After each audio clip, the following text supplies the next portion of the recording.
ونستعينه ونستغفره ونؤمن به ونتوكل عليه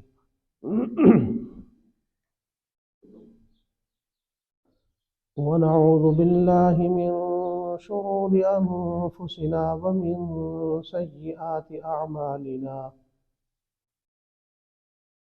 من يهده الله فلا مضل له ومن يضلله فلا هادي له ونشهد أن لا إله إلا الله وحده لا شريك له ونشهد أن سيدنا وسندنا وحبيبنا ومولانا محمدا عبده ورسوله صلى الله تعالى عليه وعلى آله وأصحابه أجمعين. أما بعد فأعوذ بالله من الشيطان الرجيم. بسم الله الرحمن الرحيم. إلا تنصروه فقد نصره الله إذ أخرجه الذين كفروا ثاني اثنين إذ هما في الغار إذ يقول لصاحبه لا تحزن إن الله معنا صدق الله العظيم. اللهم صل على محمد وعلى آل محمد كما صليت على إبراهيم وعلى آل إبراهيم إنك حميد مجيد. اللهم بارك على محمد وعلى آل محمد كما باركت على إبراهيم وعلى آل إبراهيم إنك حميد مجيد.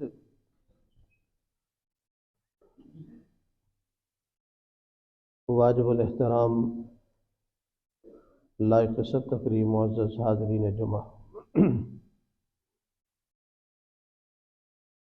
عربی اعتبار سے یہ جمادی ثانی کا مہینہ ہے جس کی 22 تاریخ میں خلیفۃ النبی بلا فصل افضل البشر بعد الانبیاء سیدنا ابو بکر صدیق رضی اللہ تعالیٰ عنہ کا سانحہ ارتحال پیش آیا۔ اس حوالے سے خیال تھا کہ جناب صدیق اکبر رضی اللہ تعالیٰ عنہ کے کچھ مختصر حالات زندگی آپ حضرات کے سامنے پیش کیے جائیں تاکہ مجھے بھی آپ کو بھی ان کے حالات سننے سنانے کے بعد ان جیسی زندگی گزارنے کا شوق اور ولولہ پیدا ہو۔ مشکاہ شریف میں جناب رسول اللہ صلی اللہ علیہ وسلم کا مبارک فرمان ہے، ارشاد فرمایا کہ میں نے ایمان جس پر بھی پیش کیا اس نے کچھ نہ کچھ تردد کیا، لیکن ابو بکر پر میں نے جب ایمان پیش کیا تو اس نے بلا تردد کے قبول کر لیا۔ یہ بہت بڑی بات ہے۔ ظاہر ہے کہ انسان کو کسی بھی مشن کو آگے بڑھانے چلانے کے لیے ہم ذہن افراد کی ضرورت ہوتی ہے۔ شروع میں بہت سارے حضرات مخالفت پر تھے۔ حضرت عمر رضی اللہ تعالیٰ عنہ کو ایمان کی دعوت پہنچی ہے تو انہوں نے شدید مزاحمت اور مخالفت کی۔ سیدنا علی المرتضیٰ رضی اللہ تعالیٰ عنہ کو ایمان کی دعوت پہنچی، انہوں نے مزاحمت نہیں کی اور مخالفت نہیں کی، صرف اتنا عرض کیا کہ میں کچھ مشورہ کر لوں، مجھے سوچنے کا مشورہ کرنے کا ٹائم دیا جائے۔ حضرت ابو بکر صدیق رضی اللہ تعالیٰ عنہ پر جب آپ نے ایمان کی دعوت پیش کی تو انہوں نے اسی وقت میں ایمان کو قبول کر لیا تھا۔ کچھ تائیدات غیبی بھی اس میں شامل تھیں اور ان کا بھی دخل تھا، اور کچھ حضرت ابو بکر صدیق رضی اللہ تعالیٰ عنہ نے بڑے ہی قریب سے جناب رسول اللہ صلی اللہ علیہ وسلم کو دیکھا ہوا تھا اور آپ کو برتا ہوا آپ کے ساتھ معاملہ کیا ہوا تھا۔ اور صرف یہ نہیں کہ ایمان قبول کر لیا، بلکہ ایمان قبول کرتے ہی دوسرے لوگوں کو بھی حلقہ اسلام میں لانے کے لیے سرگرم ہوئے اور کوششیں شروع کی۔ حضرت عثمان غنی رضی اللہ تعالیٰ عنہ کا ایمان بھی حضرت ابو بکر صدیق رضی اللہ تعالیٰ عنہ کی کوششوں کا نتیجہ ہے۔ حضرت عثمان بن مظعون رضی اللہ تعالیٰ عنہ، حضرت طلحہ، حضرت زبیر، حضرت سعد بن ابی وقاص رضوان اللہ علیہ مجمعین، ان حضرات کے ایمان لانے کا سبب در حقیقت سیدنا صدیق اکبر رضی اللہ تعالیٰ عنہ بنے، اور ایسے 7 غلاموں اور باندیوں کو لے کر آزاد کیا کہ جو ایمان لانے کی وجہ سے مشرکین مکہ کے لیے تختہ مشق بیچارے بنے ہوئے تھے اور ان پر جبر و تشدد ہو رہا تھا۔ اصل بعض باتیں اللہ تعالیٰ کی طرف سے ایسی ہوتی ہیں، قرآن کریم نے کہا اللہ یجتبی الیہ من یشاء ویہدی الیہ من ینیب، کہ اللہ تعالیٰ کسی کو پکڑ کر بھی ہدایت کی طرف لے آتے ہیں، لیکن عام اصول یہی ہے کہ جو کوشش کرے حق تعالیٰ اس کو ضرور مرحمت فرما دیتے ہیں۔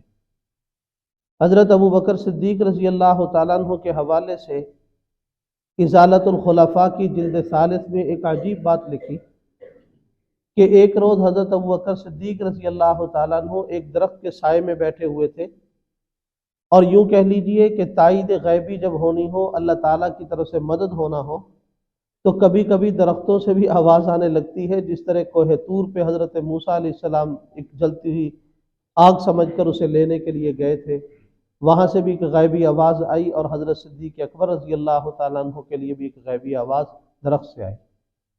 وہ یہ کہ ایک شاخ جھکتے جھکتے بالکل سر کے ساتھ آ کے لگی، اور آ کے کہنے لگی کہ ایک شخص ہے جو اس علاقے میں ایمان کی دعوت دینے والا، نبوت کا اظہار کرنے والا ہے، ابو بکر۔ حضرت کا نام اس وقت تک ابو بکر تو نہیں تھا، عبد الکعبہ بعض حضرات نے نام لکھا، اور ایمان لانے کے بعد حضور اقدس صلی اللہ علیہ وسلم نے عبد الکعبہ سے عبداللہ نام رکھ دیا تھا، اور اپنی کنیت سے ایسے مشہور ہوئے کہ اکثر حضرات ہمارے مسلمانوں کو حضرت ابو بکر صدیق رضی اللہ تعالیٰ کا اصل نام نہیں پتا ہے۔ تو اس نے کہا کہ آپ ایمان لانے میں جلدی کیجیے، ان سے ایمان کا رشتہ وابستہ کیجیے۔ تو حضرت ابو بکر صدیق رضی اللہ تعالیٰ نے جواب میں اس آواز کی ایک آواز دی، کہا کہ اس شخص کی کوئی وضاحت تو کرو کہ بندہ ہے کون۔ تو پھر اس شخص سے ایک آواز آئی، اس نے کہا کہ وہ محمد بن عبداللہ بن عبد المطلب ہے۔ تو حضرت ابو بکر صدیق رضی اللہ تعالیٰ نے فرمایا کہ وہ تو میرے بہت قریب کے دوست ہیں، اور پھر اس درخت کے ساتھ ایک ایسا انس اور موانست ہوئی کہ اس کے ساتھ جا کر بیٹھتے رہے اس کے سائے میں۔ تو ایک دن پھر اس درخت سے یہ آواز آئی کہ کل اس شخصیت پر پہلی وحی اتر چکی ہے، اور آپ اہتمام کیجئے، کوشش کیجئے ایمان قبول کرنے کے لیے۔ اور ساتھ ایک جملہ کہا موسیٰ کے رب کی قسم کھا کر کہتا ہوں کہ ابو بکر حضرت کا نام لے کر کہا کہ آپ سے ایمان لانے میں کوئی امتی سبقت نہیں کر سکے گا۔ اور حضرت ابو بکر صدیق رضی اللہ تعالیٰ عنہ کے ساتھ اس کے ساتھ ساتھ ایک اور معاملہ بھی ہوا۔ بعض دفعہ جو خواب ہوتے ہیں وہ مبشرات بھی ہوتے ہیں، آنے والے وقت کے لیے خوشخبریاں ہوا کرتے ہیں، اور بعض دفعہ محذرات بھی ہوتے ہیں۔ بہرحال ایک دن خواب عجیب دیکھتے ہیں کہ کعبے کی چھت پر ایک نور کا ٹکڑا، یا یوں کہہ لیجیے گولا آیا، اور وہ کعبے کی چھت پر چاند کی مثل ایک چیز ہے، اور وہ اتری، اس پر ایسی شدید روشنی، تیز روشنی تھی کہ ہر گھر میں اس کی کرنیں پہنچیں، اس کی شعائیں پہنچیں، روشنی پہنچ رہی۔ تو تھوڑی دیر کے بعد اسی نور نے اپنی شعاؤں کو سمیٹنا شروع کیا، اور کعبے کی چھت سے اڑ کر وہ سیدنا صدیق اکبر رضی اللہ تعالیٰ کی گود میں آ گیا۔ آپ نے ایک یہودی عالم سے رابطہ کیا، اس سے کہا اس خواب کی تعبیر کیا ہے؟ وہ کہنے لگا اضغاث احلام ہے، کو ویسے ہی حالات ہیں، کچھ ویسے ہی سوچ و بچار تفکرات کا نتیجہ ہو سکتا ہے، اس خواب کی تعبیر کوئی نہیں۔ لیکن بعض دفعہ ایسا ہوتا ہے کہ انسان کو اپنے خواب کے تعبیر والا ہونے پر بڑا اعتماد ہوتا ہے۔ حضرت ابو بکر صدیق رضی اللہ تعالیٰ عنہ کے دماغ میں یہ بات رہی کہ اس خواب کی کوئی نہ کوئی تعبیر ہوگی اور وہ پوچھنی چاہیے۔ اور تجارت کے لیے دیر بحورہ کا جب سفر ہوا تو وہاں بحیرہ راہب ایک بڑا عالم یہودیوں کا تھا، اس سے ملاقات ہو گئی، اور اس عالم سے پوچھا کہ میں نے ایک خواب دیکھا ہے، اگر تعبیر کر دو۔ اس نے کہا بتائیے۔ تو سیدنا صدیق اکبر رضی اللہ تعالیٰ نے اپنا سارا خواب بیان کیا کہ یوں نور آسمان سے اترا کعبے کی چھت پر، اور پھر اس نے دنیا میں شعائیں پھیلائیں۔ پھر ایک وقت آیا کہ اپنی شعاؤں کو اپنے اندر جذب کر لیا، سمیٹ لیا، اور وہ سارا نور میری گود میں آ گیا۔ تو اس نے بڑی توجہ سے دیکھا، کہنے لگا کس خاندان سے ہو؟ تعارف پوچھا، تعارف کروانے پر کہنے لگا کہ عرب میں نبی آخر الزماں کے مبعوث ہونے کا زمانہ قریب پہنچ چکا، وہ وہاں مبعوث ہوں گے اور پوری دنیا میں ان کی نبوت کے پھریرے ہوں گے، اور نتیجتاً یہ ہوگا کہ جب وہ دنیا سے ارتحال فرما جائیں گے تو ان کی ذمہ داری خلافت بلا فصل کی وہ آپ کے سر پہ آ جائے گی۔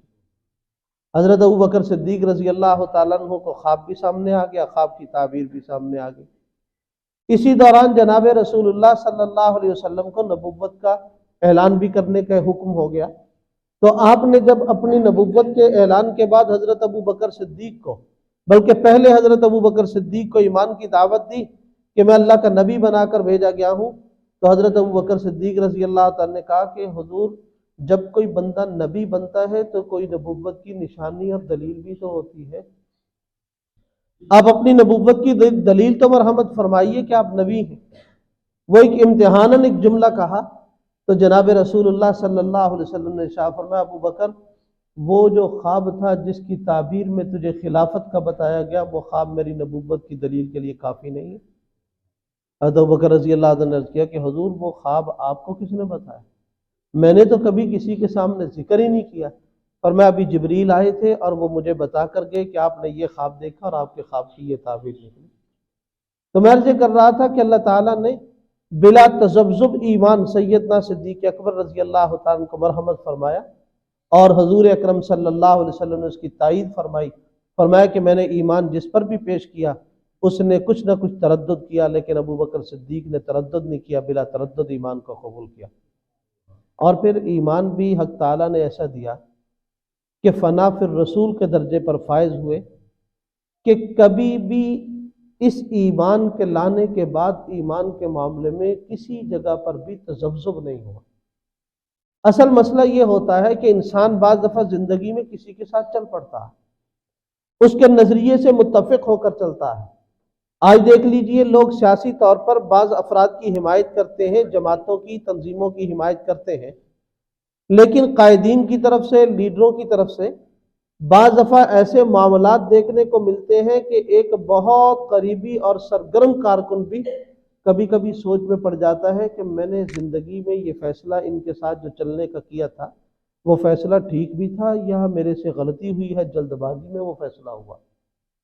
تو حضرت ابو بکر صدیق رضی اللہ تعالیٰ عنہ کو کبھی زندگی میں اپنے اس کیے ہوئے فیصلے پر یہ بھی نہیں سوچنا پڑا کہ کہیں جلد بازی میں تو نہیں ہوا، کہیں کسی معاملے پر تردد ہوا ہو، کیا زندگی میں نشیب و فراز نہیں آتے، زندگی میں ایسے حالات نہیں آتے جو انسان کے مزاج کے بالکل نہ موافق ہوں، زندگی میں ایسا نہیں ہوتا کہ مزاج کے خلاف فیصلے کرنا پڑتے ہوں، کیا ان کی زندگی میں ایسے حالات نہیں آئے؟ یقیناً آئے، لیکن کبھی بھی کسی بھی معاملے میں ایک لمحے کے لیے تذبذب بھی نہیں ہوا ہے، بلکہ تذبذب ہونا تو بہت دور کی چیز۔ جناب رسول اللہ صلی اللہ علیہ وسلم نے ایک دفعہ لوگوں سے خطاب کرتے ہوئے ایک خطبے میں ارشاد فرمایا تھا، فرمایا، لوگوں، ابو بکر صدیق ایسا آدمی ہے کہ اس نے کبھی بھی زندگی میں مجھے دکھ نہیں پہنچایا۔ ما ینطق عن الہوا، نبوت کا زبان مبارک سے نکلا ہوا ایک ایک جملہ دنیا کی زندگی میں، آخرت کی زندگی میں سند کی حیثیت رکھتا ہے۔ اللہ کے نبی فرما رہے ہیں کہ ابو بکر صدیق نے مجھے زندگی بھر میں کبھی بھی کوئی بھی دکھ نہیں پہنچایا۔ اس سے بڑے ان کے ایمان کی کون سی دلیل اور کون سا ثبوت چاہیے؟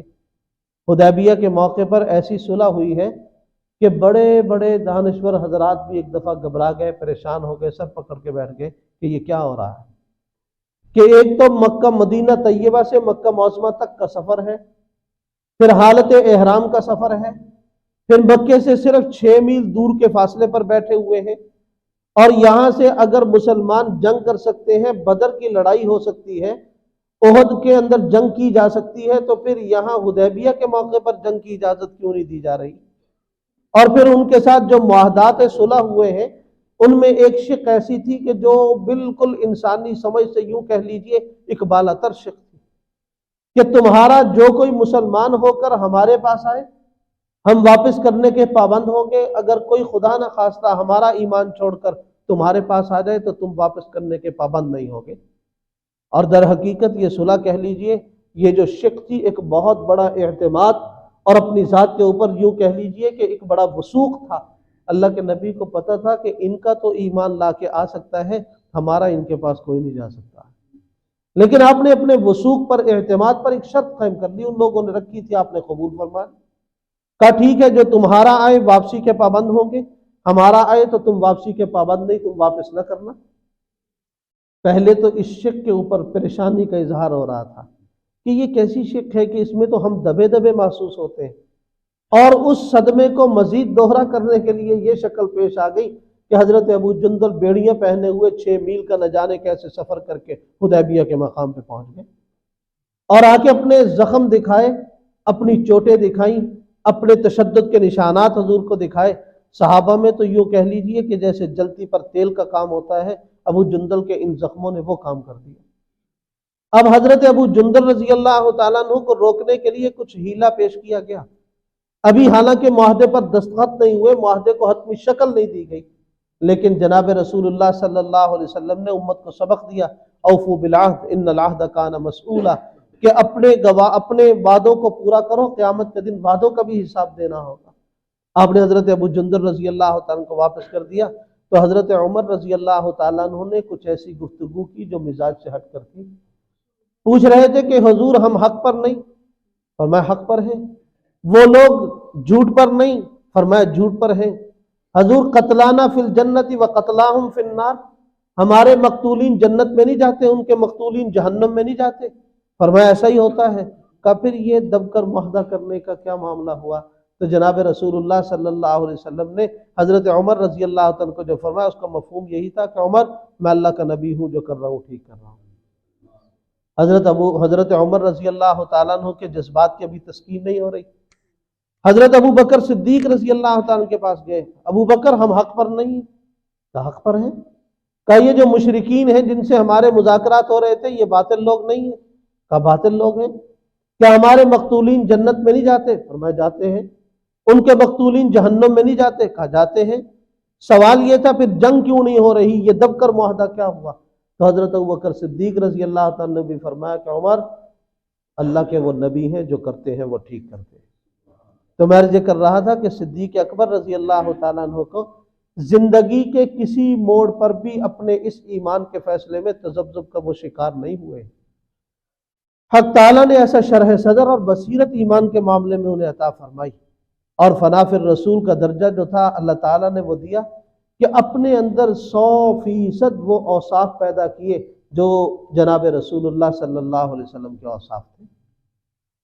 کرنا تو ہر مسلمان کو چاہیے، لیکن کہتے ہیں کہ جادو وہ ہے جو سر چڑھ کے بولے، حسن وہ ہوتا ہے جس کی دشمن بھی تعریف کرنے پر مجبور ہو۔ کہ آدمی باوجود اس کے کہ دشمن ہے وہ تعریف نہیں کرنا چاہتا پھر بھی کرے۔ امام بخاری رحمۃ اللہ علیہ بد الوحی میں ایک حدیث لے کر آئے، اور اس حدیث میں ورقہ بن نوفل نے جناب رسول اللہ صلی اللہ علیہ وسلم کے کچھ اوصاف بیان کیے تھے۔ اس میں اس نے کہا تھا انک تکسب المعدوم، کہ جو بیچارے تنگحال ہوتے ہیں، خوشحال نہیں ہوتے، جن کے پاس کچھ بھی نہیں ہوتا، آپ ان کو کمائی کر کے دیتے ہیں، گویا آپ اپنے لیے نہیں کماتے، غرباء کے لیے کماتے ہیں۔ اور دوسرا جملہ کا وتصل الرحمہ، کہ آپ صلہ رحمی میں بہت آگے بڑھے ہوئے ہیں۔ وتحمل الکل، جن کو معاشرہ اپنے کندھے کا بوجھ سمجھتا ہے آپ اس بوجھ کو اٹھا لیتے ہیں۔ اور وتقر الضیف، آپ مہمان نوازی کرتے ہیں۔ وتعین علی نوائب الحق، آپ حادثات سماویہ پر لوگوں کی مدد کر لیتے ہیں۔ 100% یہی الفاظ ابن الدغنہ نے جناب صدیق اکبر رضی اللہ تعالیٰ عنہ کو مکے سے جاتے ہوئے روکتے وقت کہے۔ اس نے کہا ابو بکر تیرے جیسا آدمی؟ کہا ابو بکر کدھر جا رہے ہو؟ حضرت ایک دفعہ ہجرت کی نیت سے چل پڑے، مکے کے مشرکین کے ظلم سے تنگ آ گئے، تو جب چلے تو اس نے کہا کدھر جا رہے ہو؟ مثلک لا تخرج ولا تخرج، تیرے جیسا بندہ نہ نکالا جاتا ہے، نہ علاقہ چھوڑ کر جانا چاہے تو اس کو نکلنے دیا جاتا ہے، تو مکہ چھوڑ کے کدھر جائے گا؟ انہوں نے کہا لوگ مجھے عبادت نہیں کرنے دیتے، لوگ پریشان کرتے۔ تو اس نے بھی یہی 3 4 5 جملے سیدنا صدیق اکبر رضی اللہ تعالیٰ عنہ کے لیے فرمائے۔ اور حضرت ابو بکر صدیق رضی اللہ تعالیٰ عنہ نے، دیکھو آج ہم مسلمان ہیں، اپنے کو مسلمان کہلاتے، ایمان بہت بڑی دولت ہے، لیکن ایمان کی ایک قیمت بھی تو ہے نا۔ وہ ایمان کی قیمت یہ ہے کہ اگر دنیا کے طلب اور دنیا کے کہہ لیجئے کہ معاملات ایسے آ جائیں جو حضور کی ہمارے حضور کی سنت سے ٹکرا جائیں، تو ایمان کا تقاضا یہ ہے کہ مسلمان دنیا داری کو چھوڑے، اپنے حضور کی سنت پر آئے۔ ہم نے تو ان خوفناک حالات کو دیکھا بھی نہیں جو مکے کی دھرتی پر ہوئے ہیں، کہ حضرت جناب رسول اللہ صلی اللہ علیہ وسلم کے لیے مکے کے مشرکین مسجد حرام کے صحن میں بیٹھے باتیں کر رہے تھے کہ یار اس آدمی نے کتنا ہمارے بتوں کو برا بھلا کہا ہے، یار اس نے ہمارے بتوں کی تکذیب کس طرح کی ہے، ان کی تذلیل کس طرح کی ہے، ان کا نہ حق ہونا دنیا کو کس طرح بتلایا۔ یہ بھی گفتگو ہو رہی تھی۔ آپ اندازہ کیجئے کہ جذبات کتنے ابھرے ہوں گے کہ مسجد کے ایک دروازے سے جناب رسول اللہ صلی اللہ علیہ وسلم مسجد حرام میں داخل ہو گئے۔ اب وہ ابھرے ہوئے جذبات کے ساتھ کسی نے حضور پر حملہ بھی کر دیا اور اتنا تشدد کیا کہ اللہ کے نبی کو ایک جملہ کہہ رہے تھے، وہ کہہ رہے تھے اتجعل الآلہۃ الہا واحدا، ہمارے اتنے سارے الہوں کو تو نے ملا کے صرف ایک خدا کے اندر رکھ دیا، یعنی خدا کو الہ کہہ کے باقی سب کی تکذیب کر دی۔ یہ کہتے جا رہے ہیں، حضور پہ تشدد کیے جا رہے ہیں۔ کسی آدمی نے حضرت ابو بکر صدیق رضی اللہ تعالیٰ عنہ سے آ کے کہا کہ ابو بکر اپنے ساتھی کی خبر تو لے لو، ان پر تو مسجد کے صحن میں تشدد ہو رہا ہے۔ حضرت ابو بکر صدیق رضی اللہ تعالیٰ عنہ جب آئے تو وہ حضور پہ تشدد کر رہے ہیں۔ آپ نے ان کو سائڈ پہ کرتے ایک جملہ کہا تقتلون رجلا ان یقول ربی اللہ، کیا اس آدمی کو صرف اس جرم کی پاداش میں قتل کرنا چاہتے ہو کہ یہ اللہ کو اپنا رب کہتا؟ انہوں نے جناب رسول اللہ صلی اللہ علیہ وسلم کو چھوڑا، حضرت ابوبکر صدیق رضی اللہ تعالیٰ عنہ پہ تشدد شروع کیا۔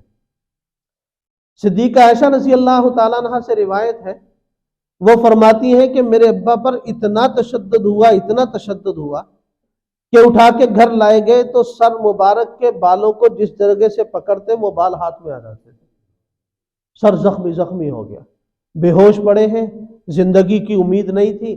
لوگ آپ کی وفات اور چلتی ہوئی نبض کو دیکھ رہے تھے کہ ابھی نبض چل رہی ہے، آپ کے انتقال اور وفات کی انتظار ہو رہی تھی۔ شام کے کسی پہر میں جا کے سیدنا صدیق اکبر کو ہوش آیا تو سب سے پہلا جملہ جو مبارک زبان سے نکلا، فرمایا یہ بتاؤ میرے حضور کا کیا حال ہے؟ کہ میں نے ان کو دشمنوں کے نرغے میں دیکھا تھا، جب بے ہوش ہوا تھا تب دشمن ان کے ارد گرد تھے، ان کو کوئی تکلیف تو نہیں پہنچی ہے؟ گھر والوں نے کہا کہ آپ کچھ اپنے حال پہ رحم کریں کہ جن کی وجہ سے نوبت یہاں تک پہنچی، آپ نے آنکھ کھولتے ہی خیریت ان کی پوچھ لی، اور گھر میں کچھ کھانے پینے کا انتظام کیا گیا، پیش کیا گیا۔ قسم کھائی کہا جب تک اپنے حضور کا چہرہ نہیں دیکھ لوں گا میں کچھ کھا پی نہیں سکتا۔ حضرت آپ تو چلنے کے قابل نہیں ہیں، آپ کیسے جا کے اپنے حضور کا چہرہ دیکھیں؟ کہ اس بیمار کو کسی کے کندھوں کا سہارا دے دو، کندھوں کے سہارے پہ چل کر چلا جاتا ہوں۔ والدہ نے اب سہارا دینے کے لیے گھر میں کون ہوتا ہے؟ حضرت ام الخیر اس وقت تک مسلمان نہیں ہوئی تھی، والدہ تھی، گھر کی ایک باندھی تھی، کوئی اور فرد تھا، اس کے کندھوں پر ہاتھ رکھتے ہوئے گھسٹتے ہوئے قدموں کے ساتھ جناب رسول اللہ کی دربار میں پہنچے۔ حضور نے دیکھا تو حضرت ابو بکر صدیق آنے کا انداز دیکھا کہ لڑکھڑاتے ہوئے قدموں کے ساتھ، آنکھوں سے آنسو آ گئے کہ ابو بکر تو مجھے کہتا میں تیری خیریت پوچھنے آ جاتا، تو یہاں پر کیوں آیا؟ حضرت ابوبکر صدیق رضی اللہ تعالیٰ کا کیا والہانہ انداز تھا۔ ایسے موقع پر کسی نے کوئی قربانی دی ہو اور پھر وہ قربانی دینے والا بندہ کوئی مطالبہ کرے کہ حضور میرے لیے فلاں کام کر دے، ابو بکر کیا ضرورت؟ یعنی یوں کہہ لیجئے کہ اللہ کے نبی پوچھنا یہ چاہتے ہوں گے نظروں میں کہ کوئی مطالبہ ہو، تو حضرت ابوبکر صدیق نے دنیا کا کوئی مطالبہ نہیں کیا، کہا حضور دعا کر دیں اللہ تعالیٰ میری والدہ کو ایمان کی دولت نصیب فرما دے۔ جناب رسول اللہ صلی اللہ علیہ وسلم نے ہاتھ اٹھا دیے، یا رب ابو بکر کی والدہ کو ایمان کی توفیق دے۔ تو حضرت ابو بکر رضی اللہ تعالیٰ کی والدہ نے ایمان قبول کیا، اور فتح مکہ کے موقع پر حضور اکرم صلی اللہ علیہ وسلم جب مسجد حرام میں پہنچے تو حضرت ابو بکر صدیق کے ابا کی عمر 83 سال تھی۔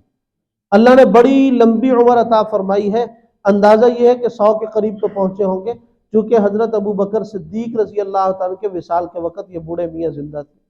حضرت ابو قحافہ رضی اللہ تعالیٰ زندہ تھے، 5-6 ماہ کے بعد ان کا انتقال ہوا ہے۔ تو بالکل بال سفید فتح مکہ کے موقع پر سن 8 ہجری پہ تو حضور اکرم صلی اللہ علیہ وسلم کے سامنے اپنے باپ کو لا کر بیٹھا دیا۔ یعنی ہر آدمی اپنی فکر میں تھا۔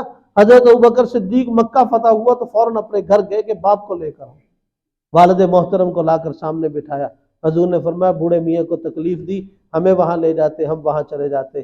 عرض کیا کہ حضور حق اور ادب کا تقاضا یہی ہے کہ میرا باپ چل کر آپ کے پاس آئے، آپ میرے باپ کے پاس چل کر نہ جائیں۔ تو میں عرض کر رہا تھا کہ حق تعالیٰ نے ایسا زبردست مضبوط ایمان حضرت ابوبکر صدیق رضی اللہ عنہ کو دیا، اور اس ایمان میں اگر آپ نے قربانیاں دیکھنی ہوں تو سیدنا صدیق اکبر رضی اللہ عنہ کی بہت بڑی بڑی قربانی۔ وقت ہی میں کچھ عرض کرتا، انشاءاللہ میں حضرت کے کچھ حالات آئندہ جمعے میں عرض کروں گا۔ اللہ تعالیٰ ان کے نقش قدم پر چلنے کی توفیق اللہ